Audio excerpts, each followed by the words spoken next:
नमस्कार साथियों, स्वागत है आप सभी का अंकित इंस्पायर्स इंडिया पर। मैं हूं अंकित अवस्थी। कहते हैं डरता वही है जिसके पास खोने के लिए कुछ होता है, बाकी तो साहब किसी को डर है ही नहीं। अगर आपके पास कुछ खोने का है तो ही आप हर तरह से अपनी चीज़ों को बचाने का प्रयास करते हैं। यही कुछ कर रहा है अमेरिका, और इसी को ध्यान में रखते हुए उसने अपने सिटीजन्स के लिए जारी कर दी है एडवाइजरी, क्योंकि उसने अब पाल लिए हैं बहुत सारे दुश्मन। उन दुश्मनों में रशिया तो पता ही है, लेकिन उसी दुश्मनी में नॉर्थ कोरिया का नाम भी हाल ही में जुड़ा है। चर्चा करते हैं बाइडेन के उस फियर की जिसने हाल ही में अमेरिकी सिटीजन्स के लिए एडवाइजरी जारी करके कहा है कि यदि न्यूक्लियर बम फटा तो क्या करें और क्या ना करें। ऐसा डर गया है क्या अमेरिका? जानते हैं आज के सेशन में। और इतनी तरह तरह की चीज़ें बताई हैं, मैं आपको इसलिए बता दे रहा हूँ, भले चिंता हो या ना हो, लेकिन ज्ञान पूरा रखना चाहिए ताकि पनवाड़ी की दुकान पर अपन चर्चा जब करें तो थोड़े पढ़े लिखे लगें। चलिए चर्चा करते हैं। देखिए, यूक्रेन रशिया के बारे में सब चर्चा कर रहे हैं। इसी बीच में ना किम जोंग उन बड़ा परेशान हो गया है कि यार तुम लोग बिल्कुल भूल गए हो क्या, हमको कौन सी सीट पर बिठा दियो मालूम है कुछ है? पता चल रहा था यूक्रेन रशिया, हमने कहा अब नंबर आएगा हमारा। फिर चाइना ताइवान उठा लाए हैं, फिर आर्मेनिया अजरबैजान उठा के ले आए, फिर इंडिया पाकिस्तान ले आए, बीच में खालिस्तान ले आए। चाह क्या रहे हो? हम भी जिंदा हैं भाई, किम जोंग उन कोरिया वाले। कल ना मैं पढ़ रहा था आप लोगों के कमेंट, इसी बीच के अंदर ना ये बहुत शानदार कमेंट मिला हमें कि इंडियन मीडिया धन्य है जिसने क्या कुछ नहीं कर दिया है। किम जोंग उन तक को मार दिया था एक बार, उसने कहा जिंदा है यार हम, जिस दिन हम मर गए ना बम चला के बताएंगे कि हम मर गए हैं। हद में हल्के में मत लीजिएगा हमको। तो अब ये सब बातें जो है ना आज के सेशन में हम आपके साथ में चर्चा करने वाले हैं। क्या है पूरा मुद्दा, चलिए समझते हैं। Putin nuclear threat to West not a bluff, US issue advisory to citizens. यानी कि पुतिन ने जो हाल ही में न्यूक्लियर थ्रेट दी है, अमेरिका खुद चिंतित है और कहा है अपने सिटीजन्स को कि साहब इस एडवाइजरी को लाइटली मत ले लेना, हम पहले से ही बता दे रहे हैं। और इसमें बचकानी एडवाइजरी है जो आप लोगों को भी अचानक सोचने पे थोड़ा सा आश्चर्यचकित कर देगी। कहा गया है हेयर कंडीशनर और यूज मत करना, आप बालों को चमकाना मत जब न्यूक्लियर बम फटे। अरे भैया, जब बम फटेगा तो न्यूक्लियर में हेयर कंडीशनर लगाएगा कौन? पहले से ही मना किया है। सारी बातें जानेंगे, लेकिन थोड़ा सा स्थिति को जान लीजिए। ये बात मजाक में नहीं चल रही है, इसके पीछे बहुत बड़ी बातें हैं, मैं आपको बताता हूं। हाल ही में बाइडेन का इंटरव्यू हुआ था एक। उस इंटरव्यू में बाइडेन से पूछा गया आपको क्या लगता है कि पुतिन जो है वो बम छोड़ सकते हैं? आइए मैं आपको वो इंटरव्यू सुनाता हूं, इधर देखिए। Vladimir Putin is becoming embarrassed and pushed into a corner. And I wonder, Mr. President, what you would say to him if he is considering using chemical or tactical nuclear weapons. Don't.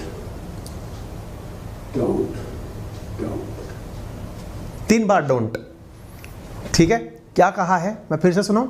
या मैं जो बोल रहा हूं don't. इनसे पूछा गया कि मिस्टर प्रेसिडेंट, आपको पता है ना कि यूक्रेन इस समय वॉर के अंदर जीत रहा है, यानी कि वो हारी हुई जगहों को वापस से प्राप्त कर रहा है। ऐसी स्थिति में यदि रशिया ने अपने द्वारा टैक्टिकल वेपन यूज कर लिए या फिर केमिकल वेपन्स यूज कर लिए तो आप क्या कहेंगे? इन्होंने कहा डोंट, ऐसा ना हो यही हम चाहते हैं और पुतिन ऐसा ना करे हम ये कहते हैं।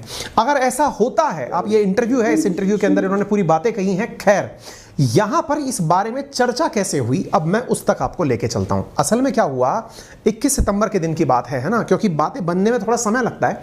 21 सितंबर को क्या हुआ, 21 सितंबर के दिन कुछ ऐसी घटना हुई कि जेलेंस्की ने एक इंटरव्यू के अंदर, आजकल क्या है ना, ये लोग डायरेक्ट तो बात करते नहीं है, डायरेक्ट बात ना होकर के मीडिया के माध्यम से बातें होती हैं। जेलेंस्की से पूछा गया कि आप लोग थोड़ी बढ़त बनाए हुए हैं, ऐसी स्थिति के अंदर जो आपकी बढ़त है उसको देखकर ऐसा लगता है कि रशिया जो है वो फ्रस्ट्रेशन में न्यूक्लियर बॉम्ब यूज कर सकता है। जेलेंस्की से पूछा गया, जेलेंस्की बोला नहीं, मैं विश्वास तो नहीं करता इस बात पर कि वो न्यूक्लियर बम यूज कर लेंगे। तो भाई साहब पुतिन ने कहा यार लाइटली ले रहे हो तुम लोग मुझको, बम है भाई मेरे पास, this is not a bluff. ये उसी दिन की घटना है। देखो 21 तारीख के दिन ये इंटरव्यू आया, 21 तारीख के दिन की ही ये पुतिन की न्यूज है। इधर से मीडिया पे उसका इंटरव्यू छपा है, उधर से पुतिन बोल रहा है मजाक कर रहा हूं क्या मैं, मेरे पास है भाई। रशियन व्लादिमीर पुतिन बोलता है Putin escalates Ukraine war, issue nuclear threat to West. क्या मान रहे हो आप? मतलब मैं हल्के में ले रहा हूं इस बात को? आप कह रहे हो खामखा। तो इस तरह का जो इन दोनों का संवाद चल रहा है ना, अमेरिका ने कहा कि भैया तुम तो डूबोगे सनम, हमें भी ले मरोगे। तो अमेरिका अपनी जनता को समझाने लग रहा है कि देखो उसको तो एक बम चलाना है, वो यूक्रेन पर चलाए कि अमेरिका पर चलाए, उससे फर्क नहीं पड़ने वाला, वो हो सकता है हम पर छोड़ दे। तो प्रिपरेशन इस आधार पर करो कि वो बम हम पर छोड़ सकता है। अब इस बारे में यूरोपियन यूनियन वालों से पूछा। मैं अगेन आपसे शुरुआत में क्या बोला था, डरता वही है जिसके पास खोने के लिए कुछ होता है। इसी बीच में यूरोपियन यूनियन की तरफ से जो हायर रिप्रेजेंटेटिव हैं ईयू के, वो बोलते हैं, बोरेल साहब, वो कहते हैं कि पुतिन की जो न्यूक्लियर थ्रेट है ना उसको सीरियसली लेना चाहिए। आप लोग कहेंगे सर ये खामोखा माहौल बनाते हैं सर, मतलब ऐसा नहीं है, अरे पुतिन अच्छा आदमी ऐसे थोड़ी करेगा। भाई साहब देखो, इनकी माहौल में ना एक बात का आप भी यकीन कर लेना, और बात यह है कि पुतिन के बारे में इन्होंने पहले ही प्रिडिक्ट कर दिया था कि पुतिन यूक्रेन पर हमला करेंगे। और ये आपको मालूम होगा कि बाइडेन ने और वेस्टर्न वर्ल्ड के अंदर ये जितने भी यूरोपियन कंट्रीज हैं, इन्होंने टाइम से ही ये जानकारी दे दी थी कि हमला होगा, और आपके सामने हमला हो गया है। ऐसी स्थिति में अब ये लोग जितनी चर्चाएं कर रहे हैं न्यूक्लियर वेपन की, उसी न्यूक्लियर वेपन के अंदर ये चर्चा निकल के आ रही है। और अगर ऐसा होता है, और ये जब ये इस बात को बोलते हैं इट इज डेंजरस, तो इट इज डेंजरस वाली जब बात बोलते हैं ना, तो निश्चित ही इस बात को सीरियसली लेने की जरूरत है। और अगर सीरियसली लेने की जरूरत है तो यूक्रेन का मुद्दा ही बड़ा मुद्दा नहीं है, इसके अलावा भी एक और मुद्दा है जो आप लोगों को समझना चाहिए। और वो क्या है वो मैं आपके सामने बताऊं कि यूनाइटेड स्टेट ने हाल ही में इसी बात को ध्यान में रखते हुए कि भाई तुम्हारी कैलकुलेशन अपनी जगह चले, लेकिन हम ये मान लेते हैं कि पुतिन ने अगर बम चला दिया तो ऐसी स्थिति में हमारे सिटीजन्स को तैयार रहना चाहिए। अब आप सोचेंगे सर पुतिन से डर गया लगता है अमेरिका, नहीं, तैयारी कर रहा है। देखिए साहब, अब इस बीच में हमने तैयारी की बातें तो आपसे कर ली, एक भाई साहब और हैं जो मार्केट में हैं लेकिन आप उनको हल्के में ले रहे हैं। ये सरकारी वेबसाइट है रशिया अमेरिका की, an official website of United states, जिसमें कि उन्होंने पूरे पॉइंट्स डाले। हम भी आपको बताएंगे उन पॉइंट्स को ताकि आपको भी थोड़ी अवेयरनेस हो जाए। लेकिन इस बीच में एक घटनाक्रम और हुआ और वो कल का है। क्या है? नॉर्थ कोरिया में conduct nuclear test as Seoul prepare for US vice president Harris visit. अब देखिए, ये किम जोंग उन ने कहा कि यार ये लोग इज्जत नहीं दे रहे, इनका पूरा फोकस अमेरिका वालों का इस समय यूक्रेन पर चल रहा है। दुनिया का कई लोग तो जानते नहीं थे पहले यूक्रेन कहां है, वो लोग अब केवल यूक्रेन जानते हैं, दुनिया में भूल गए कि नॉर्थ कोरिया भी है। नॉर्थ कोरिया ने कहा बिल्कुल तर्कहीन हम बात करेंगे, और तर्कहीन बात करते हुए हम कहेंगे कि हमको अगर साउथ कोरिया के अंदर भी कमला हैरिस आ गई। कमला हैरिस इन दिनों ना मतलब क्या ही बोले, क्या हो रखी हैं, मतलब एक तरह से ना इनके लिए तो टाइफून हो रखी हैं। क्यों? इधर ताइवान के पास जाती हैं तो चाइना की सांसें चढ़ जाती हैं। ताइवान तो चलो फिर भी चाइना का क्लेम है ताइवान के ऊपर, जिसकी वजह से चाइना का प्रोटेस्ट करना बनता है। इस बीच में नॉर्थ कोरिया क्या कह रहा है कि अगर हमारे पास में बगल में जो स्थित साउथ कोरिया है वहां पर भी कमला हैरिस आ गई तो मैं न्यूक्लियर बम का परीक्षण कर सकता हूं। अब देखो, ये जो कहता है ना, इसको हल्के में लेने की जरूरत ही नहीं है, मतलब ये कहता है तो करता है। इसके अंदर तो इसने, भाई साहब आप ये देखिए, 25 सितंबर आज की घटना है कि नॉर्थ कोरिया ने बैलिस्टिक मिसाइल तो चला भी दी। कमला हैरिस की विजिट होने वाली है सियोल में, कहां पे? साउथ कोरिया में, और नॉर्थ कोरिया ने बैलिस्टिक मिसाइल चला दी कि लो भाई साहब अपन ने तो टेस्ट कर लिया। और क्यों कर लिया? क्योंकि मैंने पहले कहा था कि चाइना नहीं है अपन, चाइना के पास भी खोने के लिए बहुत कुछ है, हम खो के बैठे हैं, और खो के बैठे ना तो अपन लाइटली नहीं लेंगे इस बात को। ऐसी स्थिति में नॉर्थ कोरिया अपने पड़ोसी साउथ कोरिया के नाम पर कह रहा है कि कमला हैरिस अगर यहां आ गई ना तो मैं बम चला के मारूंगा। अमेरिका ने कहा कि यार ये तो सब लोग सब तरह की चीजें चला रहे हैं, और ऐसी स्थिति में नॉर्थ कोरिया ने एक और बात बोली कि तुम लोग है ना, विशेष रूप से, खैर ये कही तो उसने अपने लिए है लेकिन अपन माने ना माने वो बात अलग है। इसने कहा कि यदि गलती से किम जोंग उन मारा गया तो मान लेना कि हमारा देश तुरंत न्यूक्लियर बम चलाएगा। ये वो वाली धमकी है, तो हाथ तो लगा एक बार मेरे, फिर बताता हूं मैं कौन हूं। ये वो वाली चीज है कि किम जोंग उन कह रहे हैं कि यदि मैं मर गया ना तो मेरा देश जो है वो पूरी तरह से न्यूक्लियर बम से दुनिया में तबाही मचा देगा, हमारे पास इतने बम है। ठीक है साहब, अमेरिका ने कहा, एक तरफ बैठा है रशिया जो कभी भी थ्रेट दे रहा है, दूसरी तरफ बैठा है नॉर्थ कोरिया जिसका भरोसा नहीं है, कब बटन दब गया उसका कोई भरोसा नहीं है, क्योंकि खोने के लिए कुछ नहीं है। ऐसी स्थिति में भाई अपने लोगों को संभाल लो। तो इन्होंने जो एडवाइजरी जारी की है ना, मैं अब आप लोगों के साथ वो एडवाइजरी शेयर कर देता हूं, यदि ऐसा होता है तो क्या क्या करना चाहिए। तो आप इधर देखिएगा, centre for disease control and prevention United states of America के द्वारा एक एडवाइजरी जारी करते हुए कहा गया है कि सभी लोग न्यूक्लियर वॉर के लिए तैयार हो जाइए। और न्यूक्लियर वॉर अगर होता है तो वो होता कैसे है, पहले ये समझ लीजिए। इसमें कहा गया है कि ये जितने भी प्रकार के बम होते हैं ये शुरुआत में थोड़ी हीट पैदा करते हैं और रेडिएशंस निकालते हैं, लेकिन इंपॉर्टेंट बात यह है कि इनके बारे में हम आपको चेतावनी भी शायद ना दे पाए कि न्यूक्लियर बम चला दिया गया है। जैसे क्या होता है ना कि अगर कहीं से बैलिस्टिक मिसाइल दागी गई तो उसके बारे में पता चल जाता है, लेकिन हो सकता है कि ये बहुत छोटे लेवल पर लॉन्च किया जाए, इसके बारे में इंफॉर्मेशन हम आप लोगों को ना दे पाए। लेकिन जैसे ही सरकारी माध्यमों से आप तक ये खबर पहुंचे कि न्यूक्लियर बम चला दिया जाए तो आपको क्या क्या करना चाहिए, तो इसमें सारी बातें बताई गई हैं। और उसमें सबसे पहले बात क्या कहा गया है कि बम जैसे ही फटेगा अगले 15 मिनट के अंदर उसका पूरा पूरा प्रभाव आपके ऊपर दिखने लग जाएगा। उन दिखने वाले प्रभावों के अंदर जो करने की बात कही गई है उसमें है कि आप शावर लेते समय यदि आप नहा रहे हैं तो शैम्पू या साबुन का उपयोग तो कर सकते हैं। आप में से कईयों को तो यही नहीं पता होगा न्यूक्लियर बम के अंदर रिस्की चीज होती क्या है।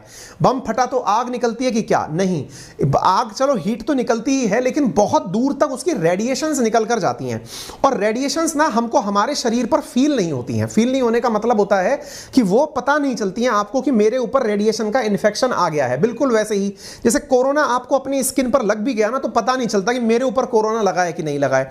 ऐसी रेडिएशन आपको लग गई तो पता नहीं चलता है, उसको धोना पड़ेगा आपको। अब रेडिएशन को धोने के लिए तरीके क्या हैं? या तो आप साबुन लगाएं या आप शैम्पू लगाएं। आप धोने के लिए सैनिटाइजर का उपयोग कर रहे हैं, हटाया। लेकिन अगर आपके बालों के अंदर कंडीशनर लगा हुआ है तो यहां पर यह बात बहुत इंटरेस्टिंग है और इस समय हर जगह यह न्यूज बन गई है कि कंडीशनर लगाने पर अमेरिका मना क्यों कर रहा है। तो यह आप समझ लीजिए, यह थोड़ा नॉलेज वाली बात भी है और वो ये है कि कंडीशनर का उपयोग उस समय बिल्कुल ना करें क्योंकि उसमें तेल और सरफेस एक्टिव एजेंट्स शामिल होते हैं। कंडीशनर के अंदर कौन सी चीज? सतह सक्रिय एजेंट शामिल होते हैं, जिसकी वजह से रेडियोधर्मी जो सामान है ना, रेडियो एक्टिव जो पदार्थ हैं वो आपके बालों में चिपक जाते हैं और ऐसी स्थिति में परमाणु विस्फोट के बाद रेडियोधर्मी कणों के साथ हमारे शरीर का सीधा संपर्क होता है जो कि बहुत हानिकारक होता है। ऐसी स्थिति में यहां की जो सेंटर फॉर डिजीज कंट्रोल है ना, CDC, उसने एडवाइजरी दी है कि नहाने के लिए विकिरण के संपर्क में बचने के लिए लोग या तो पहले अंडरग्राउंड में चले जाएं, कंक्रीट के बने हुए जो मकान हैं उनके नीचे घुस जाएं। इसके अलावा परमाणु विस्फोट के बाद में अपने मुंह, आंख और नाक को छूने की बिल्कुल जरूरत नहीं है। साथ में यह ध्यान रखें कि बम जैसे ही फटेगा आपको बहुत तेज लाइट दिखाई पड़ सकती है, ब्लास्ट की विकिरणें आ सकती हैं, बहुत तेज रेडिएशंस आ सकती हैं, बहुत जबरदस्त हीट आ सकती है, इलेक्ट्रोमैग्नेटिक पल्सेस क्रिएट हो सकती हैं। अगर ऐसी स्थिति होती है तो 24 घंटे तक अपने घर से बाहर ना निकलें, खिड़कियों से दूर रहें, मुंह को जमीन पर गिरा कर रहें, जितना ज्यादा हो सके 6 फीट की दूरी का डिस्टेंस आप मेंटेन रखें।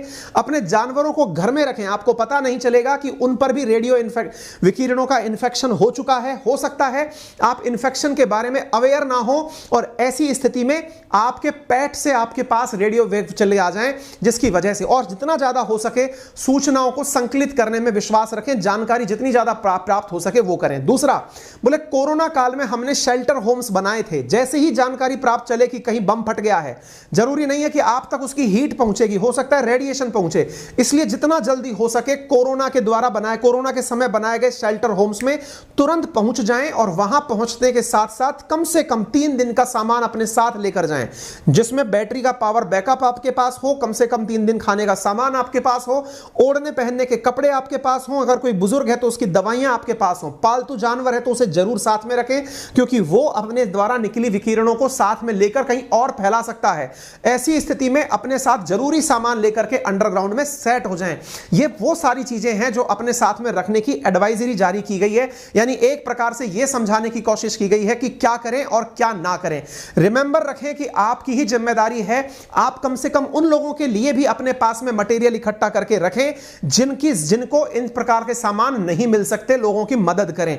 कुछ दवाइयां जो इसके अंदर काम आ सकती हैं वो समय समय पर आपको बता दी जाएंगी, लेकिन ध्यान रखें कि कियोस क्रिएट करने से अच्छा है कि अपने घर के तहखाने में चले जाएं क्योंकि रेडिएशंस कंक्रीट की दीवार से क्रॉस होकर शायद ही पहुंचे, आप अपने आप को वहां जाकर के सुरक्षित रखें। इस प्रकार की चीजें जो है ना वो यहां पर एज इट इज निकाल करके दी गई हैं। तो ये सारी की सारी जानकारी आपके सामने मैंने भी साझा कर दी है, ठीक है ना। तो ये जानकारी मैंने आपके सामने साझा करी, इस जानकारी के आधार पर कुछ जानकारी आपके मन में और बनेंगी। परमाणु बम क्या होते हैं, कितने प्रकार प्रकार के होते हैं, तो परमाणु बम दो प्रकार के होते हैं जिन्हें परमाणु बम कहा गया है। एक तो न्यूक्लियर बम है जो कि न्यूक्लियर फ्यूजन और फिशन प्रकार की दो प्रकार की अभिक्रियाएं होती हैं, नाभिकीय संलयन और नाभिकीय विखंडन। सामान्यतः परमाणु बम में नाभिकीय विखंडन को कंसीडर किया जाता है, लेकिन हाइड्रोजन बम के अंदर नाभिकीय संलयन के आधार पर जो मतलब बम बनते हैं उनको कंसीडर किया जाता है। दोनों ही बमों की खासियत यह होती है कि ये बहुत ज्यादा हीट वेव अपने अंदर से बाहर निकालते हैं।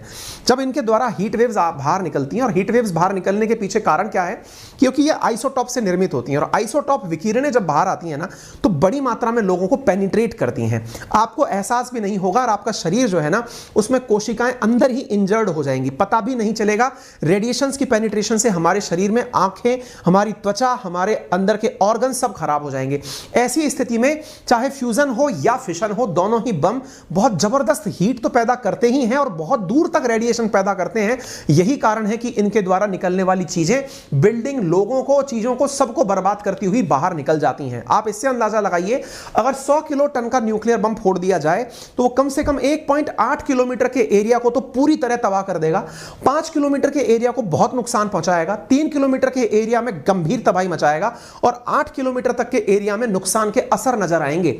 आप इससे अंदाजा लगाइए कि जो हिरोशिमा नागासाकी पर चलाया गया बम था वो 15 किलो टन वाला न्यूक्लियर बम था। अमेरिका ने इस न्यूक्लियर बम से 1.46 लाख लोगों की जान ले ली थी।